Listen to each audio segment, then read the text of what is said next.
এক রাজার ৩ রাজপুত্র ছিল। একদিন হঠাৎ রাজা অসুস্থ হয়ে পড়লেন। রাজপুত্ররা তাঁকে সুস্থ করার জন্য বেশ অস্থির হয়ে উঠলেন।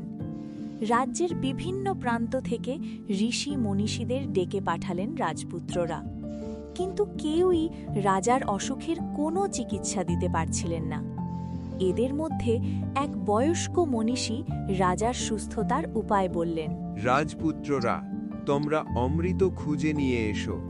মহারাজকে অমৃত খাওয়ালেই তিনি সুস্থ হয়ে উঠবেন। রাজপুত্ররা অমৃত খুঁজতে বের হলেন।